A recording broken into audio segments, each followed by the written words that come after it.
दोस्तों, अगर आपको हमारे चैनल से जुड़ना है तो नीचे रेड कलर का आपको सब्सक्राइब दिख रहा होगा, इस पर आप लोगों को दबाना है। उसके बाद बेल आएगी, बेल पर भी दबाना है। फिर 3 ऑप्शन दिखेंगे, ऑल वाले ऑप्शन पर दबा लेना है। बस आप चैनल से आप जुड़ गए हैं, अब हर जानकारी आपके पास हमारी। नमस्कार दोस्तों, स्वागत है आप सबका all India anganwadi news channel पर। यहां पर इस वीडियो में आप सबको आज 2021 के सभी अवकाशों के बारे में जानकारी मिलने वाली है। उससे बढ़कर के कहीं यह वीडियो इसलिए जरूरी है कि इस वीडियो में आपको इन अवकाशों के बारे में क्या क्या होता है, मतलब इन अवकाशों के बारे में भी पता चलेगा कि कौन से ये अवकाश है और इनमें क्या मनाया जाता है, क्योंकि हम भी नहीं जानते बहुत सारे अवकाश कैसे हैं और इनमें क्या मनाया जाता है। तो फिलहाल के लिए आज का इस वीडियो का मकसद यही है कि सभी अवकाश जो भी आपके त्योहार हैं जो ये मनाए जाएंगे, उन त्योहारों में क्या क्या मनाया जाता है और कैसे मनाया जाता है, इसकी जानकारी आपको इस वीडियो के जरिए भाई बहनों के माध्यम से कमेंट बॉक्स में भी बहुत सारी मिल जाएगी। हम सबसे सवाल करेंगे, आप सब भी उसका जवाब भी देते रहना। फिलहाल के लिए 2021 का या आप लोग कैलेंडर देखने जा रहे हो, कार्यालय जिला जो है आपके कार्यालय जिलाधिकारी लखनऊ की तरफ से निकला हुआ है। सन 2021 अर्थात शक संवत लिखा है 1942 से 1943 एवं विक्रम संवत जो है 2077 2078 की सार्वजनिक छुट्टियों की सूची आई हुई है। तो इसमें आपको सार्वजनिक अवकाश और निर्बंधित अवकाश दोनों की सूची आपको दिखाएंगे। फिलहाल इसका जो मुख्य एक उद्देश्य यह है कि आप सबको पता भी चले कि ये जो त्योहार पर्व हैं इनमें क्या क्या होता है, कैसे मनाए जाते हैं और क्यों मनाए जाते हैं। इन सबका जो भी आएगा रिप्लाई स्वरूप भाई बहनों के माध्यम से अपनी अपनी राय प्रतिक्रिया इस पर जो आएंगी वो आप लोग पढ़ना कमेंट बॉक्स में, ताकि आप सबको भी अच्छा लगेगा कि आपको पता चले कि कौन कौन से त्योहार और क्यों मनाए जाते हैं। पहला यहां पर देख लीजिएगा, पहले सार्वजनिक अवकाशों की हम बात करते हैं जो कि सबके लिए जो है लागू होते हैं सार्वजनिक अवकाश। उसके बाद निर्बंधित अवकाश भी आपको बताएंगे। सार्वजनिक अवकाश में पहला है गुरु गोविंद सिंह की जयंती। यहां पर जो है 1 दिन की छुट्टी मिलेगी। सभी अवकाशों में 1-1 दिन का ही अवकाश दिया गया है। 20 जनवरी को यह मनाया जाएगा। तो अभी आपके आने वाले महीना 20 जनवरी में आपको जो है यहां पर एक अवकाश देखने को मिलेगा, गुरु गोविंद सिंह जयंती। भाई इसके बारे में तो काफी लोग जानते हैं, अगर आप जानते हैं तो कमेंट बॉक्स में लिखना। इसके बाद पड़ता है आपका गणतंत्र दिवस यानी 26 जनवरी। इसके बारे में भी बहुत से भाई बहन जानते हैं, जब जब छोटे बच्चे थे स्कूल से तभी उनको बताया समझाया गया 26 जनवरी क्यों मनाई जाती है। इसके अलावा है मोहम्मद हजरत अली जी का जन्मदिन पड़ता है, यह भी जो है 26 फरवरी को पड़ेगा। 26 जनवरी को गणतंत्र दिवस है और 26 फरवरी को जो है मोहम्मद हजरत अली जी का जन्म दिवस है। तो इसके बारे में भी अगर किसी को और अच्छे से पता है तो वो भी आप बना सकते हो। फिलहाल जन्म दिवस है तो जन्मदिन के हिसाब से मनाया जाता है, इसमें ज्यादा कुछ खास वाली बात नहीं है। फिर आता है महाशिवरात्रि, ये आपका 11 मार्च को पड़ेगा और 11 मार्च को मनाया जाएगा। इसके आगे है होलिका दहन, 28 मार्च को पड़ता है और आप सब जानते हो होलिका दहन में क्या हुआ था और ये कहानी काफी लोगों को पता भी होगी। अगर आप चाहो तो कमेंट बॉक्स में अपना शॉर्टकट में लिख भी सकते हो। इसके आगे फिर आपका होली का भी अवकाश मिलेगा,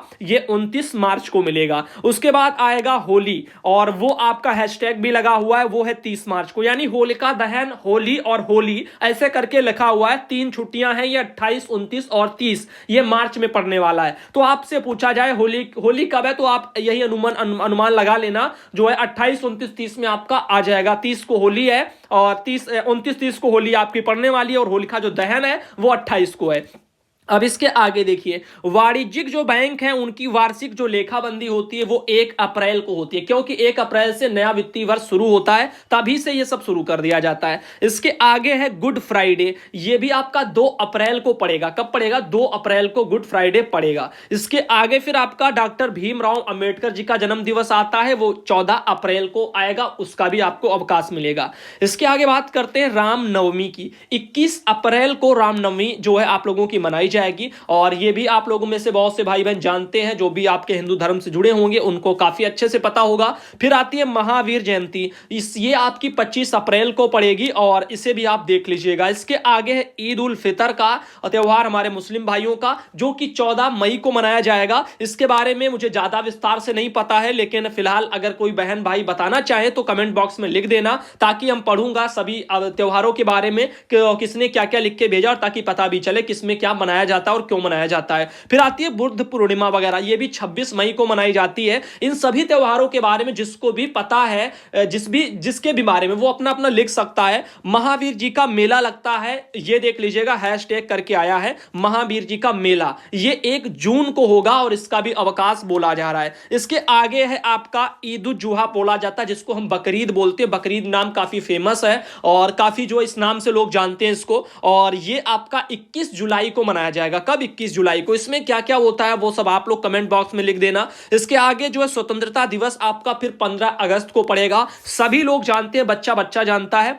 इसके आगे फिर मुहर्रम का त्योहार आता है जो कि आपका 19 अगस्त को पड़ेगा, इसके बारे में भी आप डिटेल से लिख देना। रक्षाबंधन का त्योहार 22 अगस्त का, सबसे इंपॉर्टेंट ऑल इंडिया आंगनबाड़ी अपनी फैमिली के लिए, क्योंकि भाई बहन का ये रिश्ता आप सब जानते हो बहुत अच्छे तरीके से ऑल इंडिया पर मनाया भी जाता है, क्योंकि बहुत सी बहनें अपने वीडियो फोटो सब कुछ भेजती रहती हैं। इसके आगे देखिए फिर आता है जन्माष्टमी, जो आपका 30 अगस्त को पड़ेगा। कब? 30 अगस्त को जन्माष्टमी पड़ेगा, और जन्म जो हुआ था आपका कृष्ण जी का जन्म, वो वाला। उसके आगे महात्मा गांधी जी की जयंती पड़ती है, 2 अक्टूबर को पड़ेगी। उसके बाद दशहरा जो है, यानी महानवमी भी बोल दीजिए आप, दशहरा भी बोल सकते हो, जो आपका 14 अक्टूबर को पड़ेगा। फिर उसके बाद जो है दशहरा, एक विजयदशमी भी आती है जो कि आपका 15 अक्टूबर। तो 14 अक्टूबर और 15 अक्टूबर 2 दिवस का अवकाश समाज आप लोगों को मिलेगा। दशहरा महानवमी, दशहरा विजयदशमी। इसके बाद आपका फिर बात करते हैं 19 अक्टूबर को पड़ेगा ईद ए मिलाद, जिसको हम 12 वफात भी के नाम से भी जानते हैं, काफी बार हमने सुना भी है 12 वफात के बारे में। तो 19 अक्टूबर को पड़ेगा, इसके बारे में भी ज्यादा मुझे नहीं पता है, और फिलहाल आप लोग अगर बताएंगे तो मुझे बहुत खुशी होगी, मुझे जानने में भी बहुत अच्छा लगेगा। इसके आगे देख लीजिए दीपावली का त्योहार पड़ता है 4 नवंबर को, और यह भी आपका मनाया जाएगा। इसके आगे बात करते हैं गोवर्धन पूजा की, 5 नवंबर को मनाया जाता है, और ये गोवर्धन पूजा भी मनाई जाती है, हिंदू भाइयों का त्योहार है, 5 नवंबर को मनाया जाएगा। इसके आगे फिर भैया दूज और आपका चित्रगुप्त की जयंती मनाई जाती है, 6 नवंबर को ये मनाया जाएगा। इसमें भी आप देख लीजिए भैया दूज का कार्यक्रम भी शायद जो यानी त्योहार जो है वो शायद सभी लोग मनाते हैं, मुझे तो ऐसे ही लगता है सभी लोग मनाते हैं। आगे देखिए छठ पूजा का जो पर्व है वो भी आपका 10 नवंबर को पड़ेगा। छठ पूजा वाला पर्व बहुत तेजी के साथ मनाया जाता है, खासकर आपका बिहार में और यूपी में भी काफी जगह छठ पर्व भी मनाया जाता है। इसके आगे देखिए गुरु नानक जयंती जो है वो कार्तिक पूर्णिमा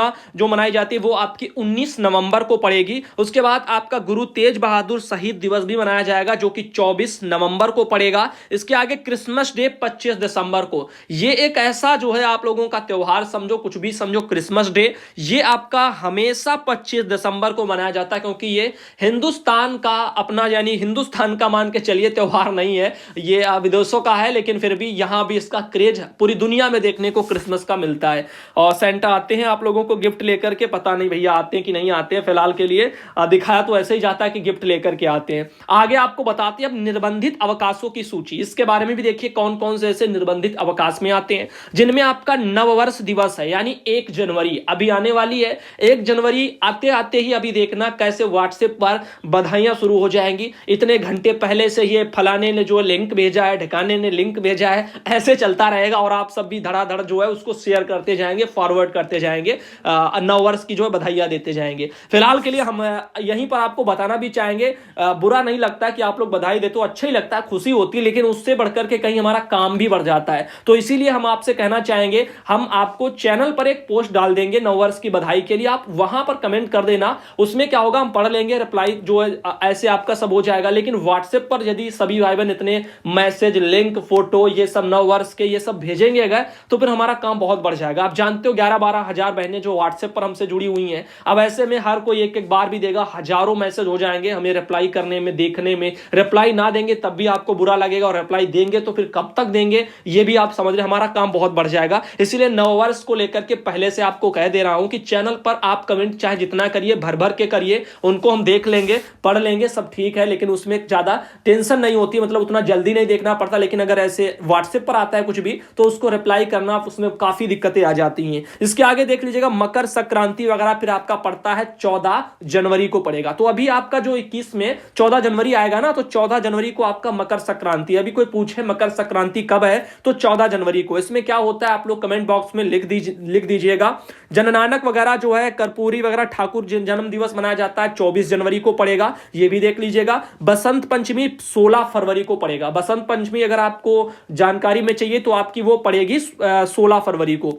उसके बाद जो है आपका आता है हजरत ख्वाजा मोइनुद्दीन चिश्ती अजमेरी वगैरह, गरीब नवाज जो है, ये शायद दरगाह के नाम से भी हम इनको बहुत अच्छे तरीके से जानते, शायद किताबों में पढ़ा होगा, इसीलिए 19 फरवरी को ये आपका पड़ेगा त्यौहार। तो इसके बारे में भी आप सब लोग लिख सकते हो। साथ ही साथ संत रविदास जयंती भी पड़ेगी 27 फरवरी को। फिर आपका सबे बारात वगैरह है 19 मार्च को, सॉरी 29 मार्च को पड़ेगा सबे बारात। तो इसमें क्या होता है वो भी आप लोग लिखना। होली आती है फिर आपकी 30 मार्च को। अगर कोई पूछे होली कब है तो 30 मार्च को होली है, 29 को आपका और 28 को भी छोटी होली बड़ी होली ऐसे करके होती है ना, तो होलिका दहन भी एक दिन होगा, ऐसे करके है। आगे देख लीजिएगा ईस्टर जो सैटरडे है वो आपका 3 अप्रैल को मनाया जाएगा। और ईस्टर जो मंडे है महर्षि कश्यप एवं महाराजा ये जयंती भी पड़ रही है उसी दिन, तो 5 अप्रैल को ये पड़ेगा। आगे फिर निषाद राज जो है गुहा जयंती पड़ती है वो आप देख लीजिएगा, चेटी चंद वगैरह ऐसे लिखा हुआ है, तो ये आपका 13 अप्रैल को पड़ने वाला है, तो इसके बारे में भी आप देख लीजिएगा। फिर आगे आता है चंद्रशेखर की जयंती जो कि आपकी 17 अप्रैल को पड़ेगी।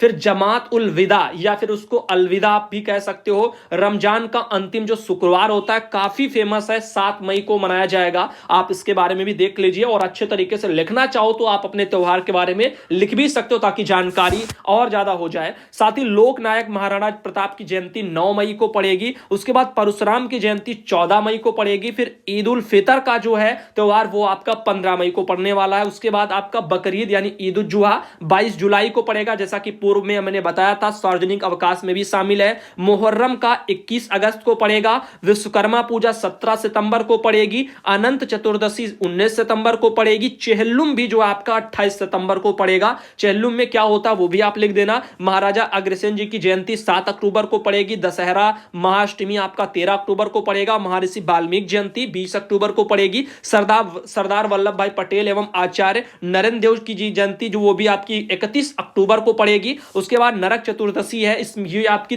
3 नवंबर को पड़ेगी। भाई इसके बारे में भी जरूर लिखना सभी हिंदू भाई बहन, नरक चतुर्दशी में आखिर क्या होता है और क्यों मनाई जाती है, ये सब अगर आपको पता है तो लिख देना। इसके आगे छठ पूजा का जो पर्व है वो 10 नवंबर को मनाया जाता है। फिर इसके आगे वीरांगना दल जो है यानी वीरांगना उदा देवी शहीद दिवस ऐसे लिखा हुआ है, तो वीरांगना उदा देवी शहीद दिवस जो है वो 16 नवंबर लिखा हुआ डेट। इसमें फिलहाल के लिए तो शहीद दिवस है तो उसी हिसाब मनाया जाएगा। आगे चौधरी चरण सिंह जी का जन्म दिवस है, 23 दिसंबर को मनाया जाता है। उसके बाद क्रिसमस जो है डे आपका 24 दिसंबर को इसमें लिखा हुआ। क्रिसमस ईव है 24 दिसंबर को। बाकी आप देख लीजिएगा जो आपका क्रिसमस डे है वो 25 दिसंबर को लिखा हुआ है। इधर जो आपका क्रिसमस ईव है जो 24 दिसंबर तारीख पड़ी हुई है। तो अभी आपने ये सब चीजें देखी हैं, ये 2021 का आपको कैलेंडर दिखाया है ताकि अगर आपको ये कंफ्यूजन ना हो कि अब इस महीने जो है इस साल कब क्या पड़ने वाला, ये भी आपको जानकारी हो गई एक वीडियो के माध्यम से। और साथ ही साथ जो आपके त्योहार है जिनके बारे में हमने बताया है, जिनकी छुट्टियां आपको बताई गई हैं, इनके बारे में विशेषकर आप लोग जिसको जितने के बारे में पता है उतना लिख दीजिएगा, अच्छा रहेगा। हम पढ़ते चले जाएंगे भाई